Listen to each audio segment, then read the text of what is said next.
प्रकाश, आप देख रहे हैं एनटीवी बिहार झारखंड। बता दें कि बार एसोसिएशन की चुनाव अलग अलग रूप से देखने को मिल रहा है।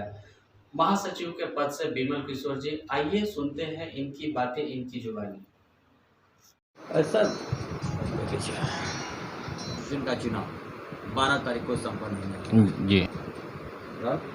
आरा बार एसोसिएशन का चुनाव 12 तारीख को संपन्न होने वाला है और सर आप महासचिव के पद पर इस बार अपना नामांकन किए हैं। क्या सोचकर आप महासचिव के पद पर आए हैं? क्या लगता है आपको कि इसके पूर्व भी आप तो प्रत्याशी थे और एक माननीय सम्मानित पोस्ट पे भी थे, तो फिर महासचिव के पद पे इस बार फिर आने का कारण क्या है? देखिए, पहले तो मैं आपके चैनल के माध्यम से सभी अधिवक्ताओं को, आरा के सभी जनता को रामनवमी एवं रमजान के पवित्र महीने के लिए शुभकामनाएं देता हूं। और सबसे बड़ी चीज़ है कि हमने 2013 से राजनीतिक में कदम रखा, वो भी आरा बार के अधिवक्ताओं की इतनी दुर्गत स्थिति थी जिसके वजह से हमने राजनीतिक में आया। उस समय हमने प्रथम बार एक्जीक्यूटिव मेंबर से चुनाव लड़ा 2013 में, जिसमें हमारे आरा बार के माननीय अधिवक्ताओं का बहुत ज़्यादा सम्मान और प्यार मिला, जिससे मुझे बहुत अच्छी खासी वोट मिली और मैं निर्वाचित हुआ। उस समय मैं आरा बार के लिए टोटल नेम प्लेट जितना भी बोर्ड हो, जैसे पहले टीना में लगा कर आदमी पेंट करके रखते थे, उसको चेंज करवाया, जिससे काफ़ी अधिवक्ताओं को फ़ायदा हुआ। सभी अधिवक्ताओं का मोबाइल नंबर, नेम, किसी क्लाइंट को खोजना हो खोज सकते थे। उसके बाद आरा बार एसोसिएशन के जनता ने हमको 2015 में भी अपना बहुमूल्य वोट देकर सहायक सचिव के पद पर निर्वाचित किया, जिसके बाद हमने आरा बार एसोसिएशन के अधिवक्ताओं के लिए लगभग पूरे बार एसोसिएशन के अंदर बॉल की व्यवस्था किया, बोर्ड के लिए व्यवस्था किया। अब बोर्ड की व्यवस्था होने के बाद हमारी साउंड की व्यवस्था अत्यंत ही खराब थी। केवल ऊपर के हॉल में ही एक साउंड की व्यवस्था थी, जिसको हमने पूरे बार में साउंड की व्यवस्था किया, जिससे आज आप किसी भी टेबल पर बैठे हो या फील्ड में भी हो, आरा बार के अंतर्गत जो भी कार्यवाही होती है उसकी जानकारी चल जाती है। टोटल आवाज़ आपको क्लियर मिलता है।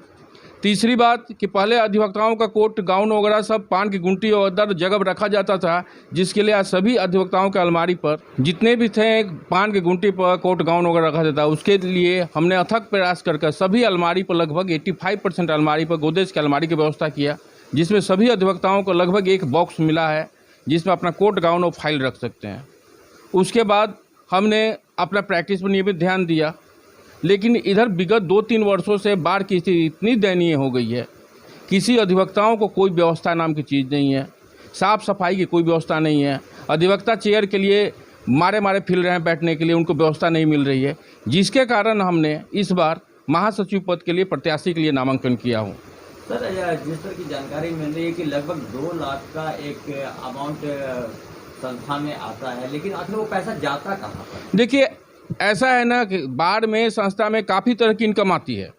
अगर सही मायने में अधिवक्ताओं के कल्याण की बात की जाए तो बहुत अच्छा अधिवक्ताओं का कल्याण हो सकता है, लेकिन हमारे कुछ ऐसे पदाधिकारीगण हैं जो इस तरह से चेयर से बंधे हुए हैं, उन्हें आरा बार के विकास से व्यवस्था से मतलब नहीं है, ओनली फॉर चेयर से व्यवस्था है, केवल पदाधिकारी का पद चाहिए।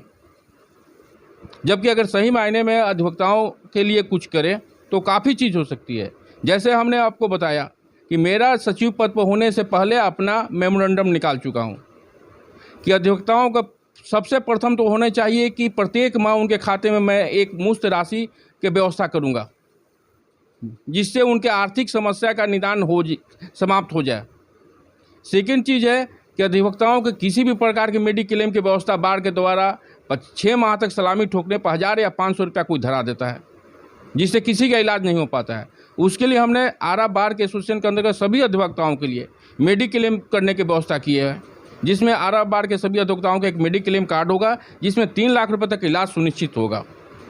तीसरा, आरा बार की कुर्सी टेबल की स्थिति देख लीजिए, साफ़ सफाई की स्थिति देख लीजिए, पानी की इतनी किल्लत है जिससे कहा नहीं जा सकता है, इसकी व्यवस्था ले। इसके लिए हमने पूरे बार एसोसिएशन के आधुनिक तरीके से सुसज्जित करने का प्रोग्राम रखे हैं, जिसमें आरा बार के अंतर्गत सभी प्लास्टिक की कुर्सियों को हटाकर लकड़ी का अच्छा चेयर बनेगा। उसके बाद पानी के लिए आरओ की व्यवस्था की जाएगी, लाइट की व्यवस्था की जाएगी। और सबसे बड़ी चीज़ है कि आज तक हमारे आरा बार एसोसिएशन के अंतर्गत देखिएगा कि आप हमेशा आय व्यय के लिए चर्चा होती है। कोई पदाधिकारी बताने को तैयार नहीं है कि आज कितनी आय हुई और कितनी व्यय हुई, जबकि उनका रीजन समाप्त होने के बाद जीरो बैलेंस पर खाते देकर चले जाते हैं। सर जैसे आपने बोला जीरो बैलेंस है, 2015-16 का एक मामला आता है जिसमें अधिवक्ता 3 अधिवक्ताओं के ऊपर एक मामला दर्ज हुआ था, इसी संदर्भ में लेकर कुछ इसी तरह की बातें आई थी। आखिर वो पूरा मामला क्या था? क्या उन अधिवक्ताओं के सिर्फ मामला दर्ज रखा क्या, या फिर वो वापस बंद पेटी में ही चला गया?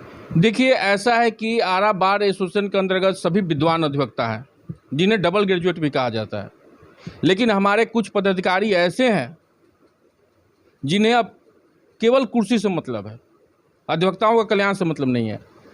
कितने बार जांच कमेटी बैठाई गई, जांच कमेटी के द्वारा जांच भी हुआ, कुछ जांच कमेटी के द्वारा रिपोर्ट आती है, कुछ जांच रिपोर्ट कमेटी के द्वारा ही मैनेज हो जाती है।